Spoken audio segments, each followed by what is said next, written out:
It's just a part of our city aesthetic now, right? Totally.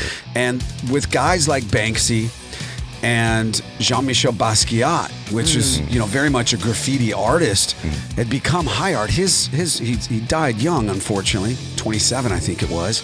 Oh, yeah. And his works now sell for over $100 million. Yeah. Right? Crazy. So graffiti has become high art.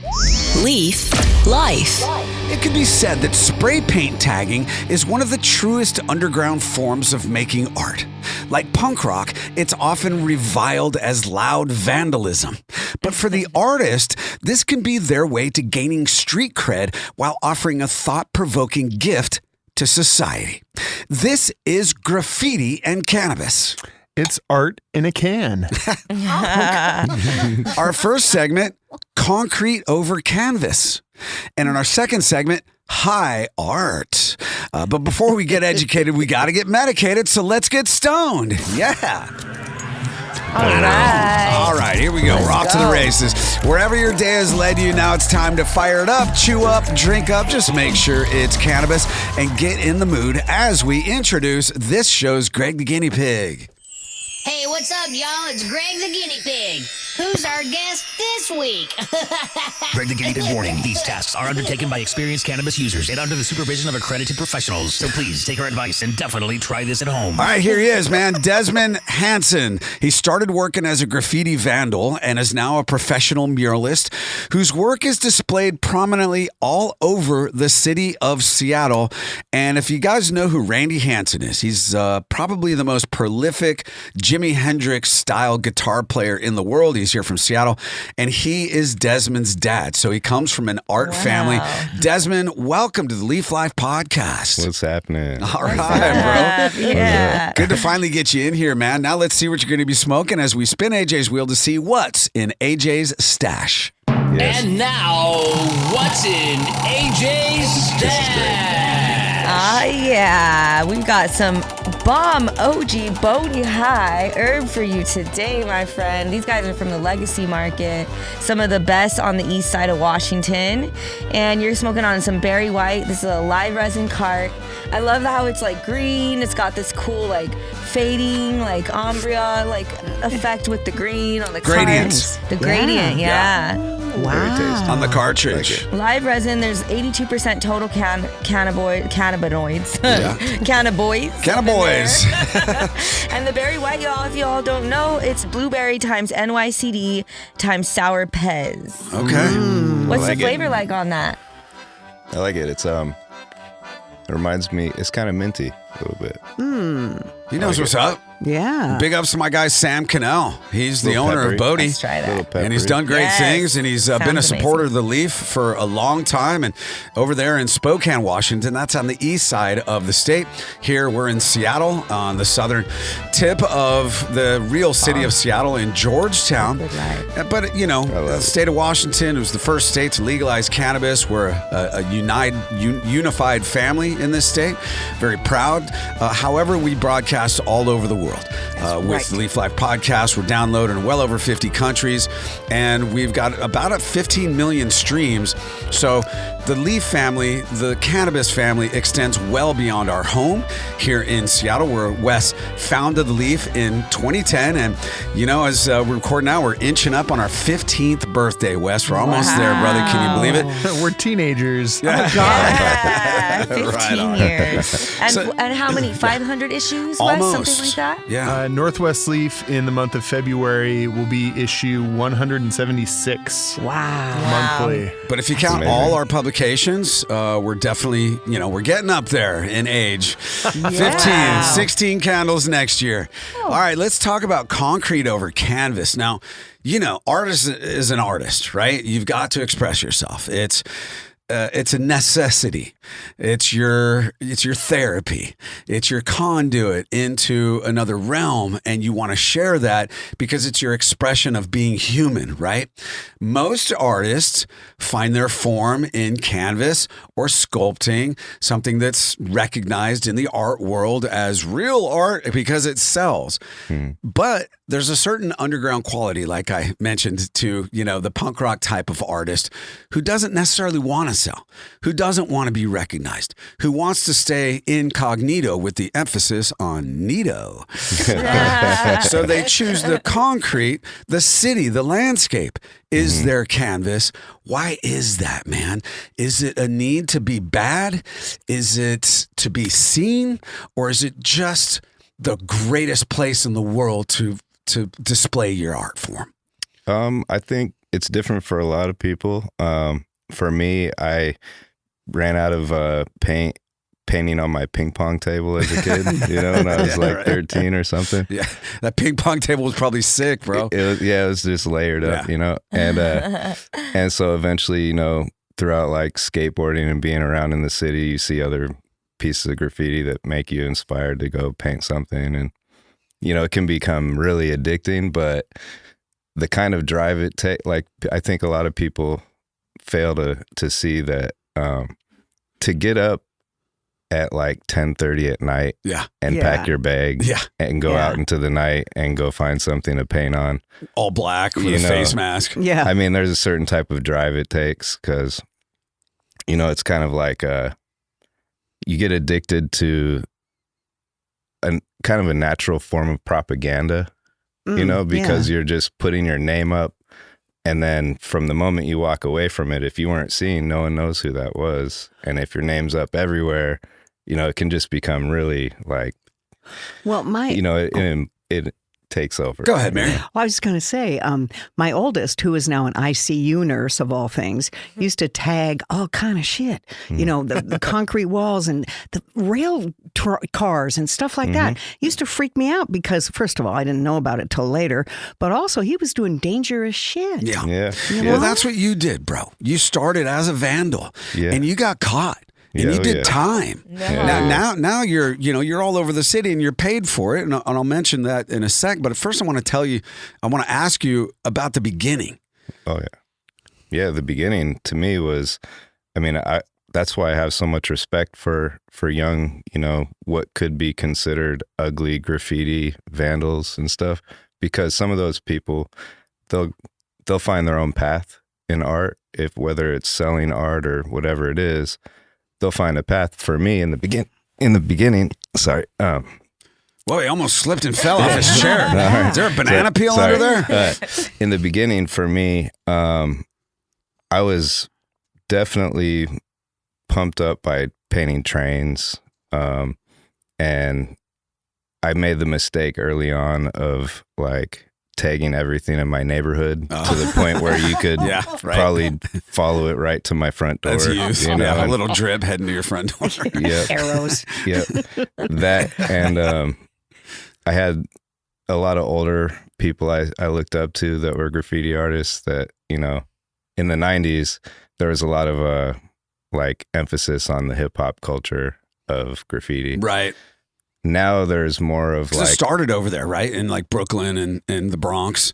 I mean, graffiti was huge. Yeah, totally. And it was definitely deemed part of the hip hop culture, right? But it's been around since hobos riding on trains with paint sticks and stuff. So, well, it's like it's been around since ancient aliens and petroglyphs. Even further back, exactly. There's stuff that's 10,000 years old. Exactly. People found big rocks and etched on them. But as a kid, it was like a gang thing was what my parents said as teachers. They were like, it's a gateway to trouble. But I would always wonder, like driving down the freeway, like who was hanging under the bridge. Yes. Yeah. Or like I'm how curious they were about some of that too. Able to be upside down and so I was always as a kid, it was a mystery. It was like, when the grown-ups say something is bad. Yeah, you got to find out. It's honestly like some superhero shit. Like as a human, as an artist, when you're seeing it, you're like, how did they, so how's it done, bro? How is it done? Like a bridge hang or something. And here's something to try to, if you really want to trip out, think about this.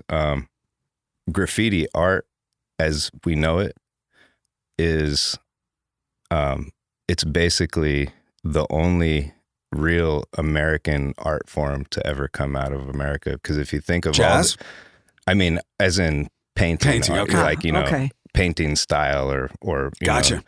In that category. And if you think about it, because, I mean, Native American art probably didn't totally originate here.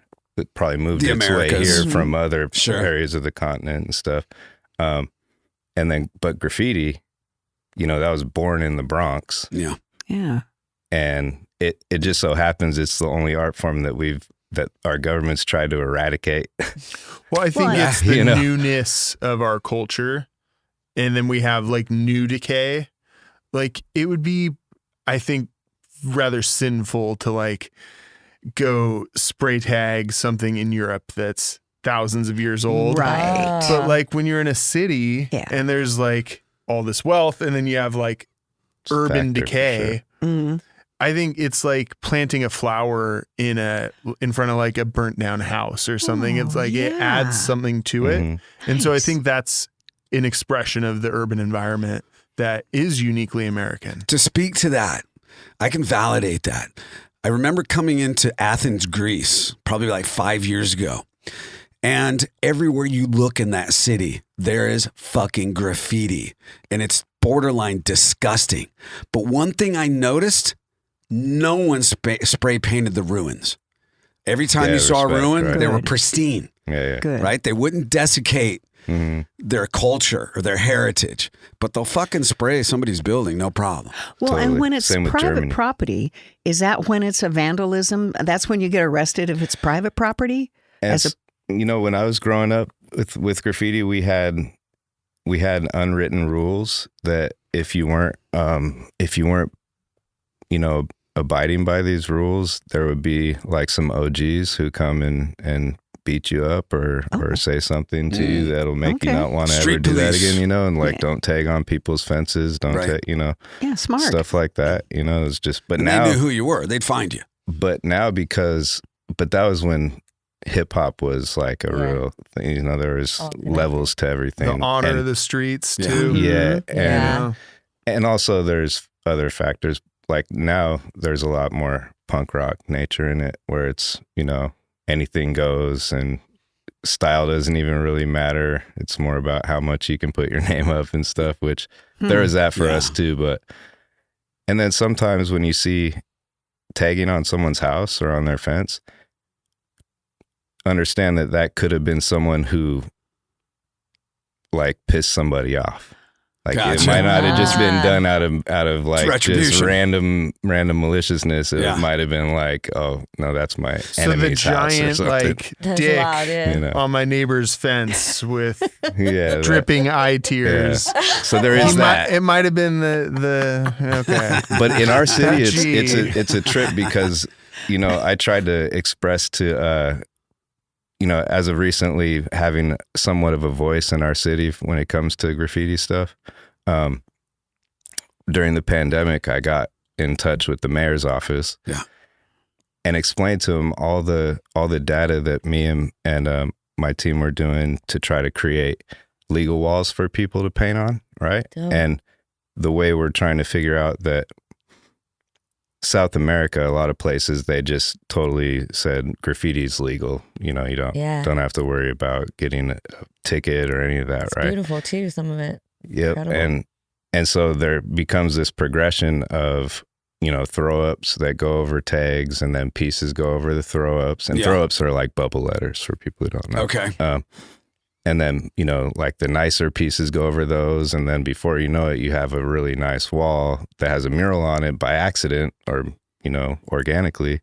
And no one messes with it because the streets produced it. Right. And so that in places of Germany and other places of the world, they've actually done this. And so anyways, I told this to the mayor's office and they kind of, and it's not because of me, but they announced that they weren't going to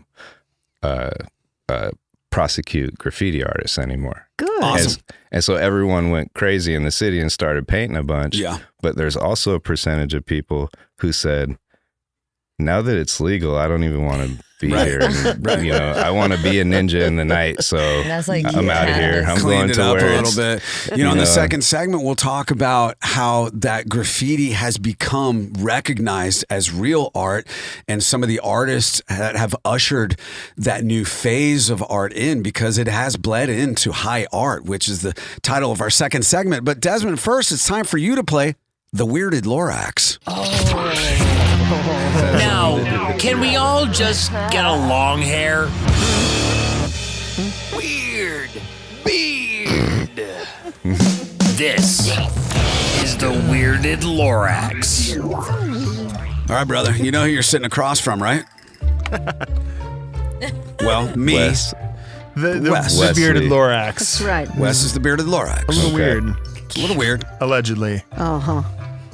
Might have had some spray painted fingers after my RFK Jr. yard signs went missing. He knows what's up. You never know. It's all true. Some of it. Some of it's embellished. I'll admit. But most of it's accurate. Especially the naughty rumors. Yeah. Correct. All right, Yeah. here we go. So, which of these events actually happened? They're all highly plausible, but only one is real, okay? So you got to really think about this, bro. You ready? Appreciate you being serious and bringing your A game here. All I'm going to right, give you three Let's go. options. 3 options. Number 1. Actually happened. After watching one of his favorite Johnny Depp movies, Alice in Wonderland, the Bearded Lorax immediately went out into the front yard and set up a friendly croquet course, where he proceeded to play a match by using flamingos for clubs and armadillos for balls with Mr. Beaver and Brandon the Brown Bear. The game was lots of fun until Brandon the Brown Bear caught a toenail on one of the wickets, where he shook furiously around the yard to release Lord. it, destroying the entire game and sending the flamingos and armadillos running for their lives. Okay, that's number 1.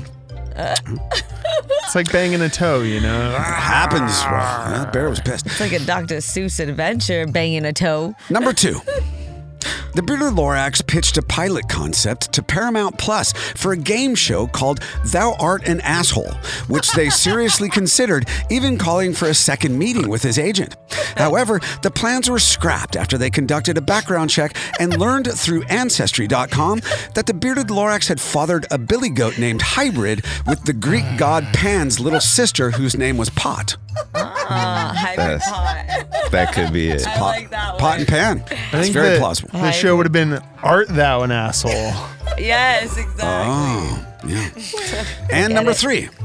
During a Southern California getaway for his brother Devin Lorax's wedding, Wes took his Lorax calves to frolic in the warm sands of Zuma Beach in Malibu, where he got pounded on a boogie board by fresh Pacific waves until an hour in, teenage Sophie Lorax grew bored because there was no internet reception for Snapchat perusing.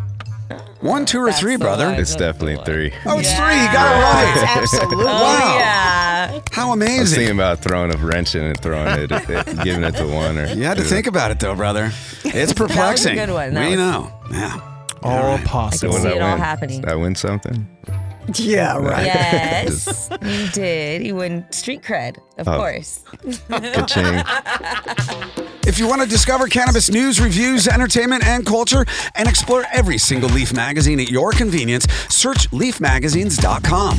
Coming up in our second segment, we'll talk about how graffiti can be considered high art. We'll get another spin of AJ's Wheel and kick it all off with another episode of Why Didn't I Think of That with Mary J. White. Leaf Life continues in just a moment.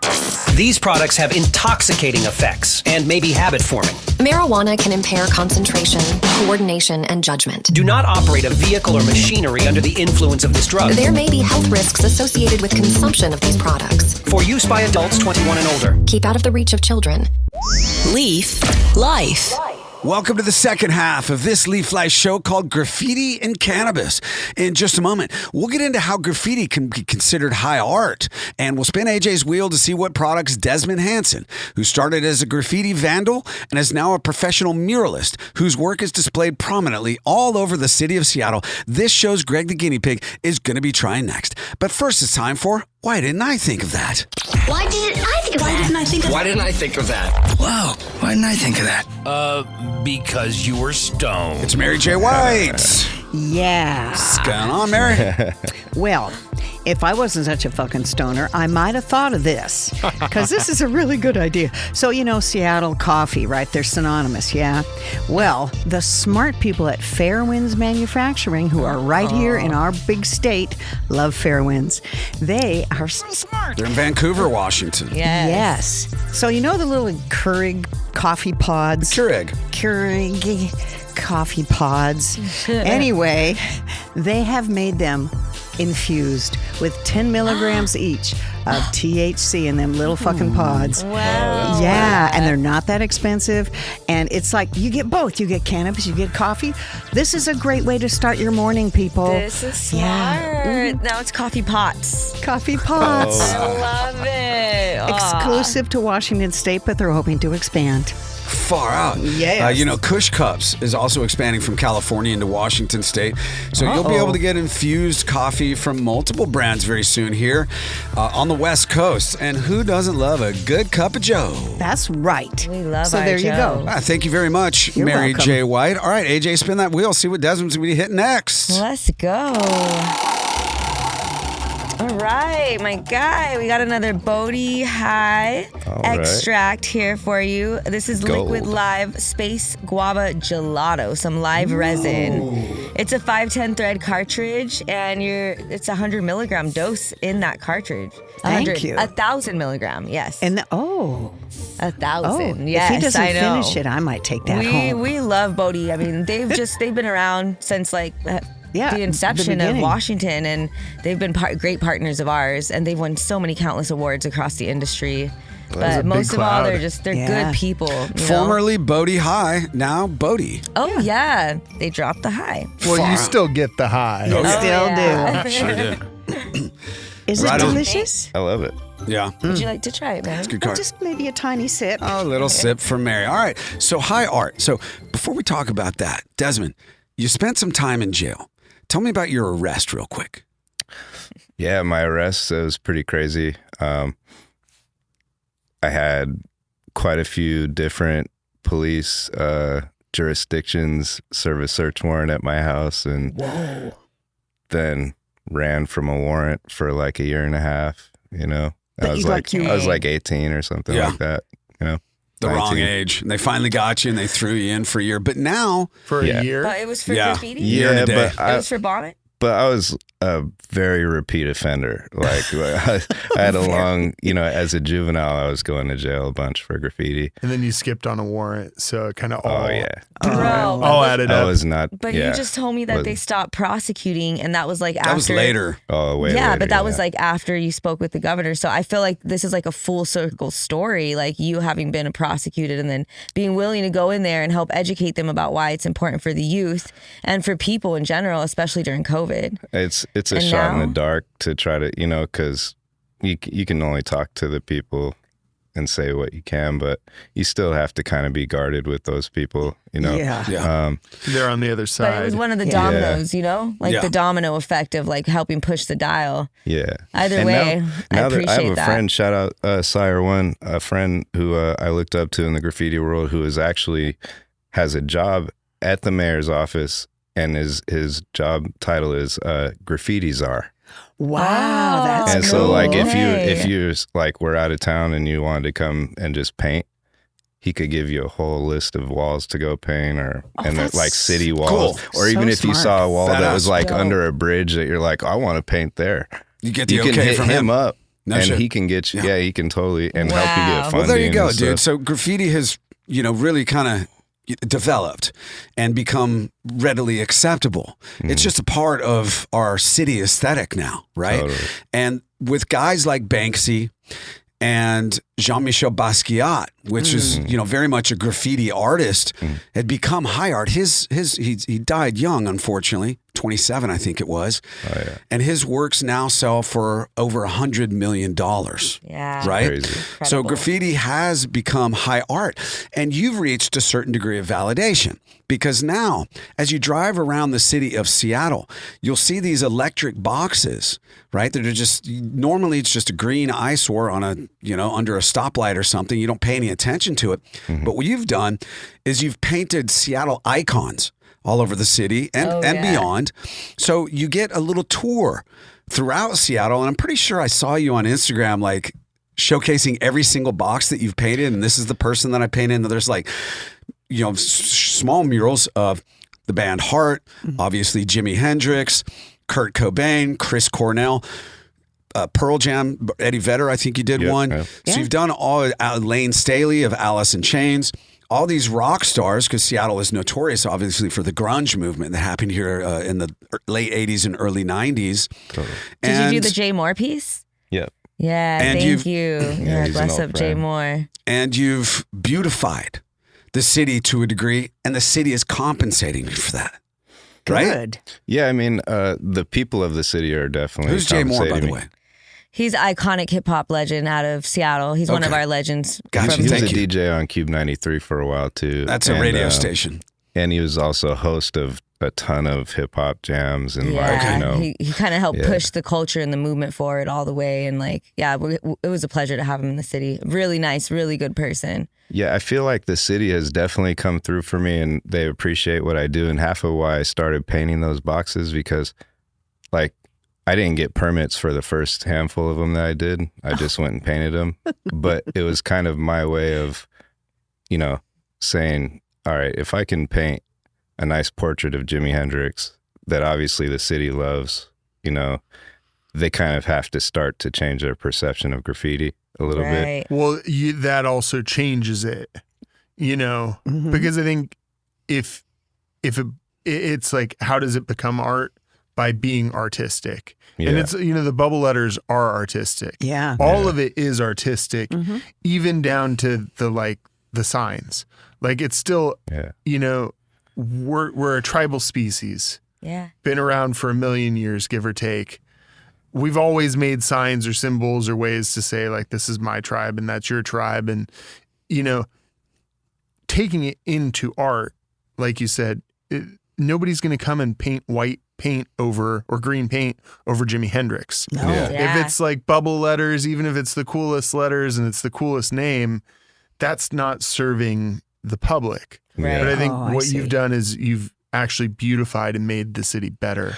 And And that's commemorating people too who have come through with their art to make the city better as well. It's tough too because you can't suit everybody. And I'm at first, you know, I'm doing people who were influential to me when I was a kid, and Yeah. people like Lane Staley and those guys were friends of my mom. So as a kid, I would see them, you know, at NAF studios, at their jam spaces, and you know, places they're practicing. And so some people, I've actually gotten some hate mail and stuff from people who want me to be more, you know, like.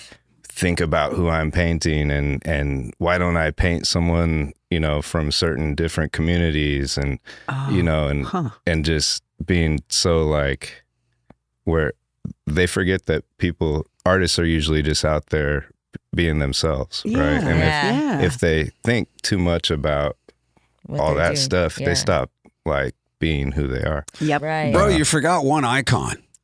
Wes Abney, the founder of the Leaf magazine. Hello. Right here. Hey. the bearded An Lorax. icon We're a in Seattle making, for company, sure. man, and you know it grows, right? There, you know, one day maybe you'll paint Jeff Bezos. I hate to say it, Oh, please but don't. that's a Seattle company.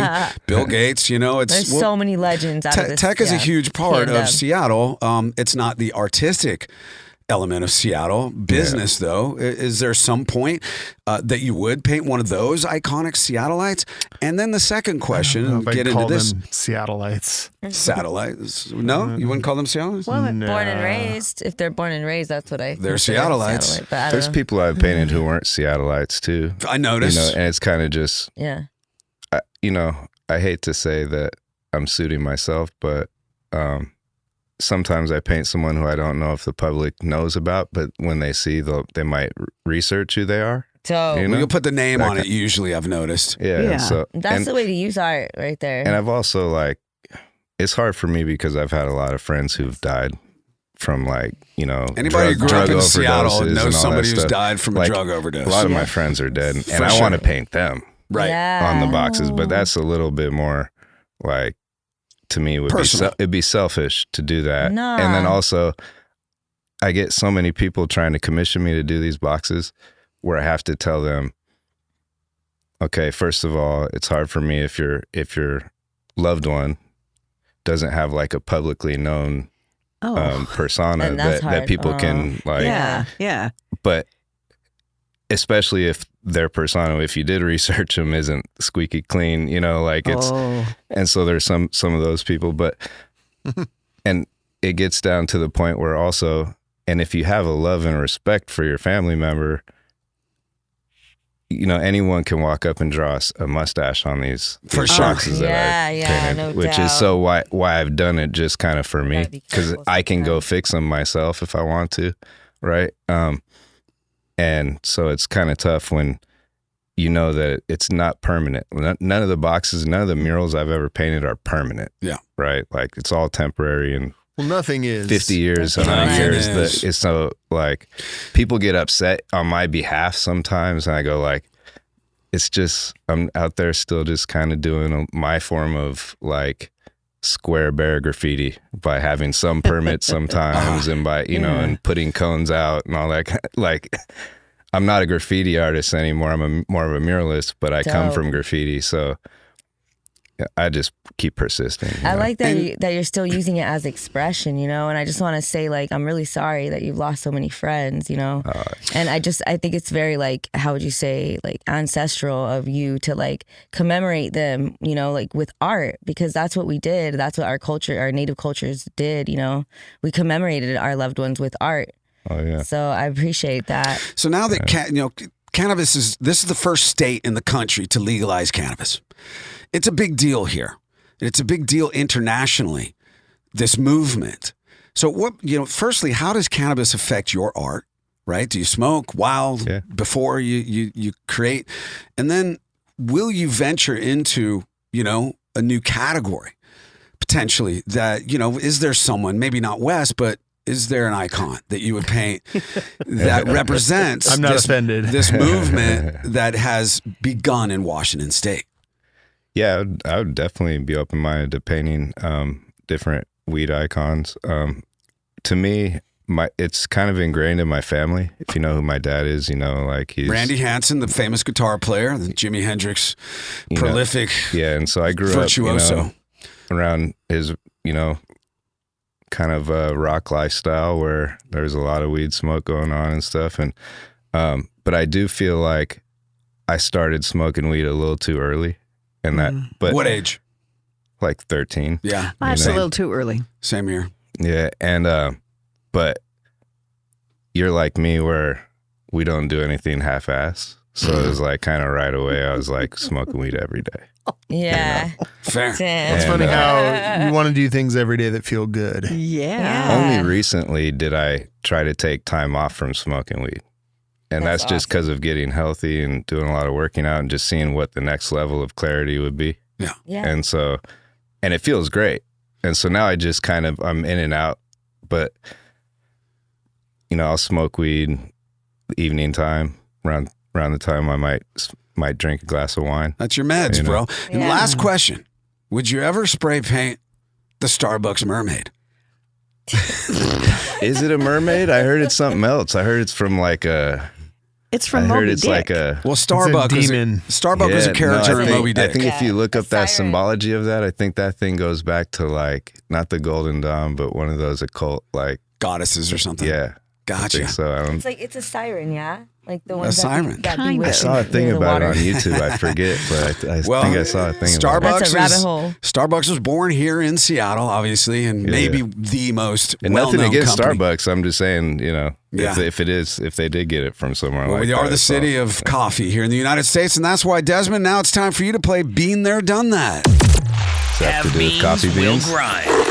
Seeing if you're in the know about your cup of joe. This is Been There, Wish my Done wife That. was here. She'd know. And speaking of has-beens, here's Ricker. Oh, That's cool me. beans, man. I'm a has-been, Mary.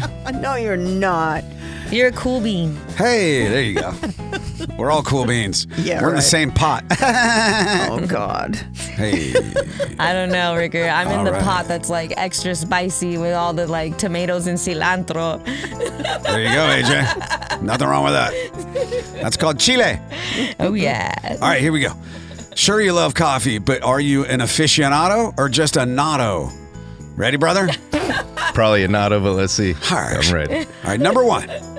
This South American country produces the most coffee in the world. Which country is it? I'm just guessing Colombia. That's incorrect. Oh, man. It's Brazil. Brazil. Brazil. I would have thought Colombia as well. That was a trick question. All right. Brazil accounts for about a third of the world's coffee production. Wow. I didn't, That's I a didn't lot. put that together before. By the way, Wes's girlfriend, Kelsey Lorax, just left Starbucks after what, 13 years? Yep. Fuck Starbucks. Hey! Kelsey! Yes. He's Well, tired of her getting up at 3 a.m. to have to be at work every day. And also the terrible ingredients, and they're being exposed right now. Like, it's happening. Hey. And terrible work environment. I'm sorry to hear that for Kels, but No, she's on to new gone. things. yes. All right. Here we go. Number 2. Is coffee a vegetable? That's funny. No. That's correct. Oh, Oh, nice good job. It's a job. fruit Coffee's a fruit, Yeah. and the beans grow in the center of a coffee cherry. or a legume. Hey. Yummy. I guess I'm right. All right, here we go. Number 3. How much caffeine is in decaffeinated coffee? Oh, 0? That's incorrect. There's still little. some, huh? There's a little bit less Dang. than 0.3%, kind of like hemp, right? Kind of like You know? hemp. Yeah, it's Yeah, exactly like you have to hemp. have less than 0.3% to be able to ship it over state lines. 0.03. Yeah, 0.3. 0.03. Thank you, Wes. Yeah. But, you know, hey, it's Interesting. Very it's better than similar. nothing, right? Yeah. Right. A decaf coffee is not caffeine-free as it still contains caffeine. To be classified as decaf, coffee must have less than 0.0. Kind of like, yeah. I just repeated myself. Hey, Desmond, where can we find you on social media, my brother? Instagram, Desmond Hansen Art. It's like Joe Biden, you know, read the teleprompter. Whoa, wait. Wait, right? I already did. Talking about that. Repeat the line. I judge decaffeinated coffee drinkers, by the way. Whenever someone's like, I'll take a cup of decaf, I'm like, but some- you are a wussy. But no, some people can't handle the caffeine. Some people get crazy on the caffeine. Some people's stomachs will dissolve and blow up with Mary, the stop caffeine. talking about yourself. And then there's the people who will eat or drink the coffee that's like been digested by an animal. Oh, and that it's like, stuff. Yeah, that you know, poop coffee. Oh, yeah. That's Big good time. stuff. Has anybody had that? I have Here? not. No. For breakfast. Desmond, thank you so much for being on the Leaf Life podcast, bro. I think that was a squirrel, Ricker. I don't know if that was the right A squirrel. coffee beans. Thanks for having me. It's our pleasure, A right? little nuts this Wait, morning. can we ask Desmond, I'm like, just what going to is- bounce right now. what's your like next project, or like, do you have something in the works right now? I've just been, artists in winter time have to kind of weather the storm. So like I'm always working around a canvas right now indoors somewhere. You do canvas work too? Yeah, I do There you canvases. go. That keeps Awesome. it going, which is kind of tied into that, high-end art. For sure. Where can we go in town to see like a good display of yours? Sometimes I'm at the Art Walk in West Seattle or in Pioneer Square, There you go. Sweet. Good to know. Belltown, those places. All right. Hey, Wes, next week, billiards and cannabis. Sounds like a shot. Sorry. Oh, Lord. You're breaking my balls, Wes. Oh, my goodness. Download this and all Leaf Life episodes at leafmagazines.com. And please subscribe on YouTube at Leaf Life Podcast V2. Now get ready for another episode of Stony Baloney, which is also available at leafmagazines.com. And please be kind to animals and squirrels.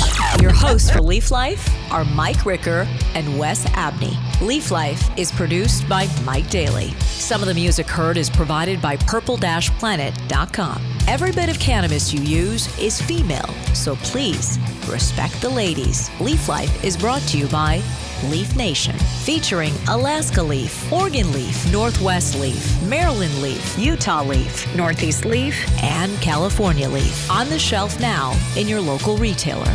Now, please stay tuned for this week's edition of Stony Baloney by Mike Ricker.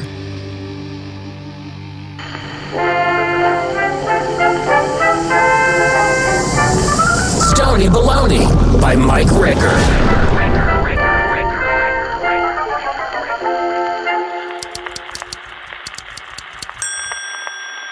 Traffic magic. The moment your automobile doors are shut with the drive shaft engaged, the contest is underway. Regardless of who is behind the wheel of other vehicles competing for space on the road, your primary objective is to circumvent them to save precious minutes en route to your destination. And although the unidentified drivers against whom you jockey for position are often good people in your own neighborhood, they have now become faceless adversaries crowding the track. Like the butts of cigarettes, courtesies are flicked out the window. And there's no surprise that this daily race causes tension, because traffic is a drain on your fragile psyche, and you are not proud of who you become in these moments of frustration when it turns you into a triggered bitch. You see, we all have a threshold of tolerance that, when crossed, causes a discomforting level of anxiety and stress, fueling the impatience and adding to life's pressures. And because there is no immediate resolve, you learn to live with the strangulation while building a resentment that weighs on you like an addict's regret. You blame the other drivers. Oh, if only those idiots hadn't dug themselves into that inescapable cavern of debt like I did. There's the mortgage, the auto loan, the kids, the boob job, all the shit you have on auto pay that prevents you from turning right out of the driveway instead of left. That's the right turn that leaves the city towards a tropical paradise, far, far away from the giant magnet that draws you into the grind. Fortunately, cannabis improves your perception. One small toke from a vape pen makes the speakers speak, the seat heaters glow, and the engine vibrate comfortably for the most optimal enjoyment during your relaxed commute. You are quite aware that it is against the law to drive stoned. Thank God for Visine.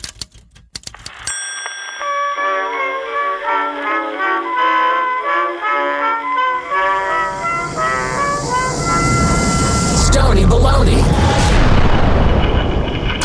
These products have intoxicating effects and may be habit-forming. Marijuana can impair concentration, coordination, and judgment. Do not operate a vehicle or machinery under the influence of this drug. There may be health risks associated with consumption of these products. For use by adults 21 and older. Keep out of the reach of children.